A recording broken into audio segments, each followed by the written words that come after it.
Je sais qu'il y a beaucoup d'entre vous qui se posent la question qu'est-ce que c'est une journée type quand on est youtubeur? Qu'est-ce qu'on fait de notre temps? Comment on travaille? Comment on s'organise? Tout ça, tout ça. Moi, c'est en tout cas une question que je me posais beaucoup avant de faire des vidéos. C'est une question qu'on me pose aussi souvent. Du coup, dans la vidéo d'aujourd'hui, j'aimerais t'expliquer comment je travaille. Alors, je vais pas te faire un truc là, je sais pas comment ça s'appelle, les vidéos que tout le monde fait là.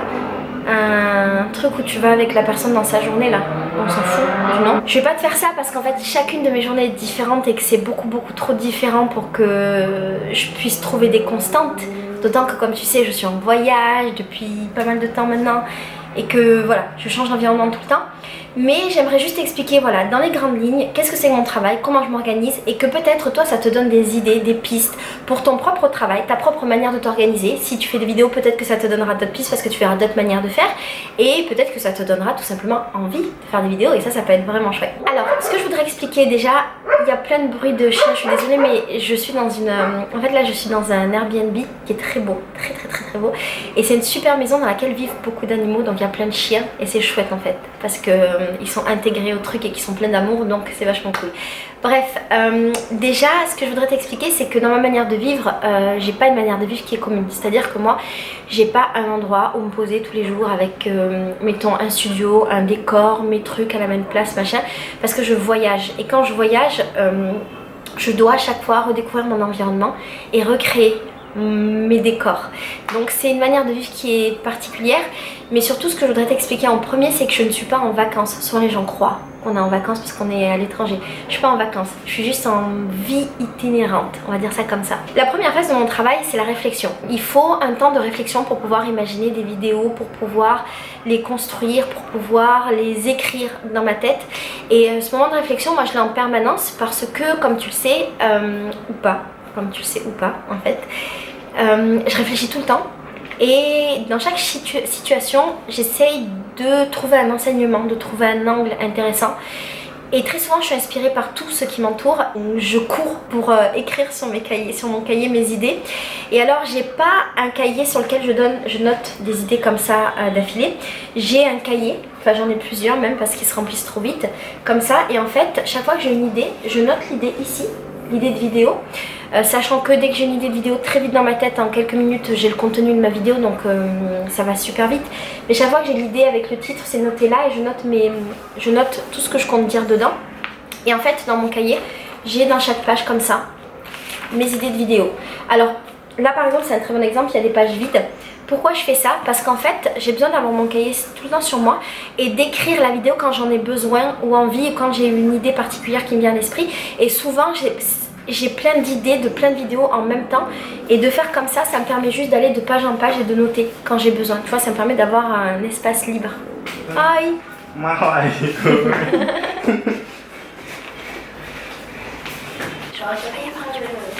Et alors à côté de ça je réfléchis tout le temps, je réfléchis dans le bus, je réfléchis quand je suis à la mer. Tout à l'heure j'étais à la plage, je suis à Buzios au Brésil et j'étais à la plage et en fait chaque fois que j'allais me baigner j'avais des idées pendant que je me baignais. Du coup je courais pour ne pas les oublier, je courais sur ma serviette, j'écrivais sur mon cahier et après je retourne me baigner et c'était pareil.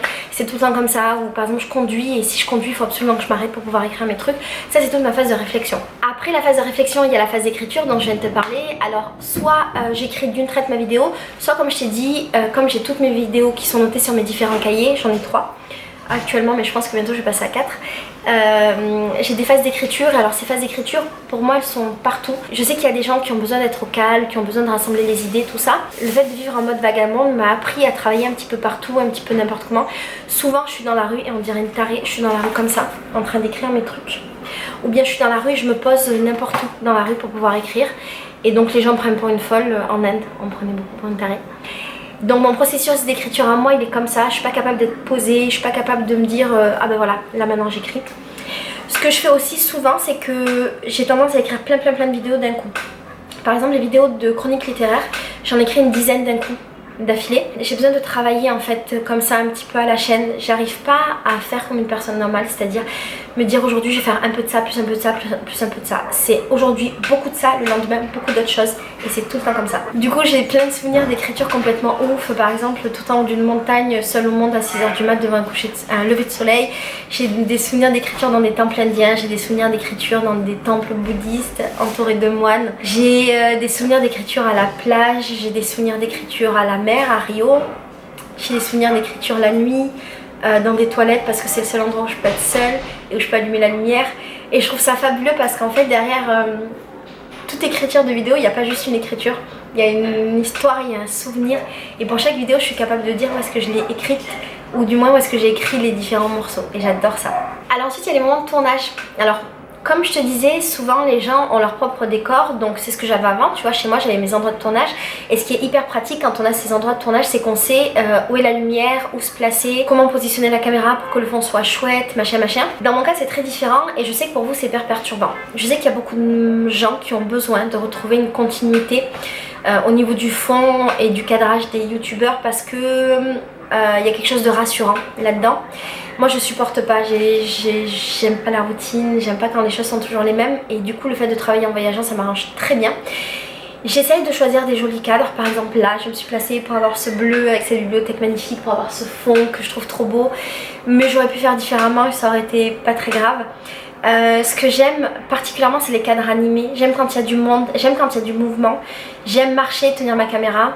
Pas pour faire spécialement du vlog, même si c'est ce que je fais en vlog, mais tu vois par exemple pour te parler de quelque chose, j'aime en fait j'aime quand ça a l'air d'un bordel mais qu'en fait ça l'est pas, quand c'est un sujet sérieux dans un environnement qui bouge, quand c'est un sujet, tu vois ce que je veux dire, quand c'est quelque chose de figé, de fixe dans quelque chose de mouvant ou inversement. Je sais pas trop si tu comprends ce que je veux dire, mais en tout cas c'est comme ça que mon cerveau fonctionne et c'est comme ça que je fais mes vidéos. Souvent vous me dites que vous comprenez pas et que c'est difficile pour vous, j'entends, mais je peux pas changer. J'ai besoin de vie dans mes vidéos. Tu vois là par exemple il y a des gens derrière moi qui vont cuisiner, j'adore ça. Et ce que j'adore particulièrement c'est les imprévus. Si je suis toute seule à la maison derrière mon fond et que c'est chouette, et finalement ma vidéo va être hyper linéaire. Mais par contre si je suis dans la rue en Inde et que pendant que je filme les gens viennent et s'agglutissent autour de moi pour s'incruster dans ma vidéo, ça apporte une valeur ajoutée qui pour moi n'a pas de prix, qui est absolument magnifique, qui me donne des souvenirs qui sont fous, et du coup la vidéo prend une autre dimension et a une double lecture, et c'est cette double voire triple lecture qui m'intéresse. Au niveau de la luminosité, j'ai pas d'appareil pour faire de la lumière. Souvent je me mets face à des fenêtres, face à du dehors. J'adore la lumière naturelle mais je suis pas la seule youtubeuse à te le dire, hein, c'est la meilleure des lumières. Après je fais quand même pas toujours attention à la lumière. Je sais que parfois c'est gênant pour vous, mais j'ai besoin de spontanéité, et la spontanéité fait que souvent techniquement c'est pas top. Et c'est pas grave parce que la vie c'est ça aussi. La vie c'est des trucs qui sont pas toujours parfaits, et j'adore l'imperfection. Au niveau du cadrage, j'adore aussi cadrer n'importe comment. Tu vois, juste prendre ma caméra et m'en foutre d'être moche, m'en foutre qu'on voit mes rides, m'en foutre qu'on voit mon double menton, je m'en fous qu'on voit que j'ai un bouton, que n'importe quoi. C'est juste la vie en fait. Moi j'aime la simple vie et la vraie vie. Ensuite vient le moment du montage. C'est ce qui prend le plus de temps. Mon dieu, ça prend des heures.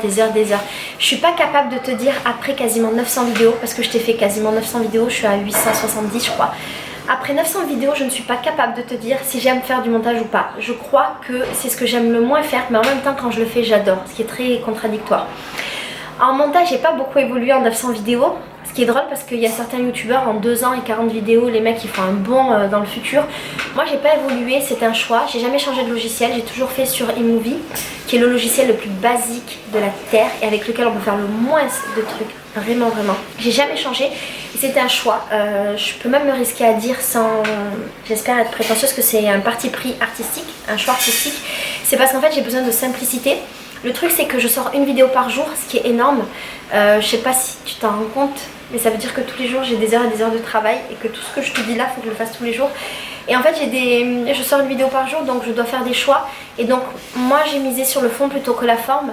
Je connais plein de collègues youtubeurs qui font des vidéos qui sont magnifiques. Je pense par exemple à Raj, dont je suis une fan absolue, même si c'est un de mes meilleurs potes. Mais Rad, je suis fan parce que, je sais pas, ses vidéos sont à la fois simples et intelligentes et complexes, et super bien montées. Et, chaque fois, je suis en admiration de son travail. Je pense à Swan Périssé, dont j'adore le travail, que j'aime beaucoup. Je pense aux vidéos de Solange Te Parle, ou aux vidéos de mon pote Captain Z, Jamel, qui fait des très très belles vidéos, très bien montées, avec des voix off, c'est magnifique.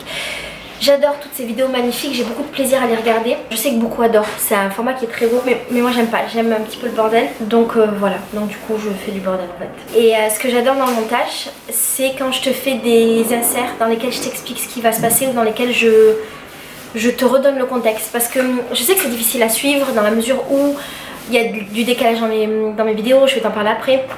Il y a du décalage, c'est du vlog, donc ça veut dire que ça reprend un moment de ma vie. Et si tu arrives sur la vidéo et que tu n'as pas vu les trucs d'avant, peut-être tu peux pas comprendre. Et donc j'adore le fait de prendre ma caméra, d'être dans un autre endroit du bout du monde, d'être au Brésil pendant que ma vidéo est en Thaïlande, et juste expliquer ce qui se passe dans mon présent et ce qui se passe dans mon passé. Et puis c'est chouette parce que ça me permet d'avoir un recul sur ce qui s'est passé. Donc j'aime ce format, et puis j'aime aussi insérer des trucs au milieu pour justement avec ce recul te raconter une histoire.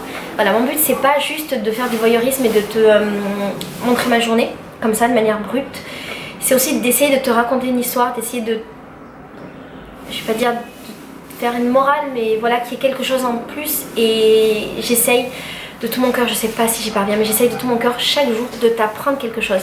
Et donc quand je fais du vlog, le fait de faire des inserts, ça me permet de faire ça, plus ou moins, pas toujours. Et alors après, j'ai tout le travail d'édition de la vidéo, mais ça c'est ce qu'il y a de plus facile, c'est-à-dire mettre la vidéo sur YouTube. Là c'est le moment où souvent je galère parce que selon les endroits où je suis, j'ai pas d'internet. Pour te donner un exemple, quand j'étais au Laos, je te faisais des très petites vidéos de 3 minutes maximum, parce qu'en fait pour 2-3 minutes de vidéo, j'avais à peu près pour 24 heures de chargement sur YouTube, ce qui est absolument énorme, énorme, énorme. Et donc du coup j'ai pris le parti d'accepter d'être en retard sur mes vidéos d'une part, et d'autre part de te faire des vidéos en avance. Avant j'avais toujours un mois d'avance sur mes vidéos, c'est à dire que je programmais mes vidéos 30 jours avant et j'avais toujours 30 vidéos d'avance, donc je pouvais mourir, t'avais encore 30 vidéos pour vivre. J'ai du mal à le faire parce que je voyage, et qu'en voyage il se passe beaucoup de choses, mes journées sont pas du tout linéaires et je fais tout le temps des trucs. Et là par exemple à Rio, je passe mon temps à danser et faire la fête et aller à la plage et voir mes amis, donc c'est très dur pour moi de travailler. Quand je dis très dur, ça veut pas dire que je le fais sans plaisir, je le fais avec un immense plaisir, mais c'est très dur pour moi de travailler. Donc j'ai du mal à te faire des vidéos d'avance, et puis selon les endroits où je suis, j'ai pas assez d'internet pour charger, du coup je galère un petit peu, et ça fait que parfois je suis en retard et mes vidéos sortent à 8h ou 9h ou 14h au lieu de 6. Mais je sais que tu es particulièrement gentil et bienveillant, et que dans tous les cas tu me pardonnes, j'espère. Dans le travail d'édition, il y a aussi tout le travail de partage. Alors avant je partageais beaucoup mes vidéos sur les réseaux sociaux, sur les différents groupes Facebook, sur Instagram et compagnie. Maintenant j'avoue je le fais moins. Pourquoi? Parce que j'ai moins de temps et que je suis obligée de prioriser. Et en fait prioriser, bah, ça veut dire que c'est pas grave s'il y a moins de gens qui regardent mes vidéos. Mais si je prends ce temps là, ça me l'enlève pour faire d'autres choses. Et en ce moment j'ai envie de faire ces autres choses là. Et ces autres choses là, c'est rencontrer des gens et découvrir la culture dans des pays dans lesquels je suis, pour pouvoir te faire des vidéos. Je préfère avoir beaucoup de sujets de vidéos plutôt que passer du temps sur les réseaux sociaux à faire mon auto-promo. Et en fait je compte sur vous aussi pour la faire. En 900 vidéos, j'ai jamais dit aux gens s'il vous plaît partagez mes vidéos ou likez mes vidéos, ça me semble évident. Je crois que mes vidéos sont pas énormément likées et pas énormément partagées. C'est un phénomène super bizarre, mais j'ai la sensation que si on dit pas aux gens de faire, ils le font pas par eux-mêmes. J'accepte, je comprends. Je pense que si je le faisais depuis 900 vidéos, ma chaîne serait beaucoup plus grosse et aurait beaucoup plus de vues. Mais j'aurais l'impression de quémander quelque chose qui n'est pas naturel pour moi, donc je le fais pas. Du coup je te le dis aujourd'hui une seule fois, si jamais ce que je fais te plaît, n'hésite pas à le partager dans les différents groupes Facebook. Si tu penses que c'est intéressant par rapport, par exemple quand je parle de voyage ou quand je parle de ma bio, n'hésite pas à liker pour dire que t'aimes. Moi ça me fait plaisir de voir, et puis ça permet aussi le partage sur Twitter et c'est chouette. Et voilà. Et puis si t'as pas envie, c'est pas grave. Et de toute façon je te le demanderai pas et je t'en voudrais jamais. Il y a une question qui revient tout le temps qui est: Laetitia, pourquoi tes vidéos sont décalées? Mes vidéos sont décalées pour deux raisons. La première, c'est que j'ai eu plein de déboires avec mon matériel, et tu sais par exemple que mon disque dur s'est cassé en Inde, et du coup je l'ai pas eu pendant 2 mois et ça m'a fait galérer, ça m'a fait un décalage de malade. Et bien avant j'ai eu plein de problèmes, j'ai eu des problèmes avec internet, on m'a volé mon ordi, enfin j'ai tout le temps des problèmes, et donc chaque fois ça décale. Le deuxième, c'est que je produis beaucoup trop de contenu, et en fait je pourrais faire une vidéo par jour juste avec mes vlogs, sauf qu'à côté de mes vlogs je produis énormément de contenu, je fais beaucoup de vidéos dans lesquelles je parle de sujets, dans lesquelles je parle de livres, dans lesquelles je parle de culture, dans lesquelles je parle de plein de choses. Du coup j'ai plus de vidéos que ce que peut m'offrir une semaine. À un moment donné j'avais pris le parti de te faire 2 vidéos par jour le mercredi et le dimanche, mais en fait c'était pas top parce que j'avais l'impression de te spammer et je crois que tu le ressentais comme ça, donc j'ai arrêté. Donc j'ai pris le parti d'accepter qu'il y a du décalage. Et puis la dernière raison et la plus importante pour moi, c'est que quand il y a du décalage, ça me permet de ne pas être dans le présent dans mes vidéos. Je t'explique. Quand je fais des vidéos YouTube et quand je fais du vlog et quand je fais de l'Instagram, du Facebook, du Twitter, du machin, je donne toute ma vie et toute mon intimité quasiment. J'ai très peu d'intimité. Avant mon intimité c'était ma vie avec Farid et maintenant je l'ai plus, donc j'ai très peu d'intimité finalement. J'aime ça, j'accepte, je suis pas du tout en train de me plaindre parce que c'est vachement chouette. Mais en contrepartie, j'ai besoin de ne pas être dans le présent pour que le présent soit mon intimité. C'est un choix que j'ai fait, je sais pas si c'est un choix artistique, un choix vital, un choix machin, mais c'est simplement que j'ai ce besoin là. Et donc d'avoir ce décalage, ça me plaît énormément et ça me permet aussi d'avoir du recul sur les choses et encore une fois de te présenter des vidéos avec du présent dans lequel je peux t'expliquer ce qui s'est passé, ce que j'ai ressenti et quel a été l'enseignement que j'ai pu tourner de la journée que j'ai passée ou de ce que j'ai vécu. La question qui revient aussi très souvent c'est: Laetitia, pourquoi tu mélanges tout? Pourquoi tu mélanges le temps, l'espace, les images, pourquoi c'est un peu comme ça? Alors je t'en ai un peu parlé tout au long de la vidéo, mais en gros j'ai besoin de ce bordel là parce qu'en fait je n'aime pas ce qui est linéaire, ça m'ennuie profondément. Et j'ai besoin qu'il y ait plusieurs lectures dans une même vidéo. Je sais que c'est hyper facile de regarder une vidéo de A à Z, de tout comprendre d'une seule traite et de regarder juste un bonhomme discuter pendant 10 minutes. Je trouve ça chouette, moi aussi j'aime bien. Mais j'ai besoin que quand tu regardes mes vidéos, tu puisses comprendre plein de choses et surtout que tu puisses faire plein de ponts. Par exemple, si tu es sur Instagram, tu vas voir plein de photos et genre 2 mois après, tu vas pouvoir reconnaître les gens des différentes photos ou les lieux dans mes vidéos. Si tu regardes mes vidéos, tu vas voir que sur la même vidéo, je vais faire 10 plans dans 10 lieux différents et après dans mes vlogs plus tard, tu vas reconnaître les lieux. J'aime cette lecture et pour moi ça crée une certaine complicité avec les gens qui le comprennent ou donc avec toi.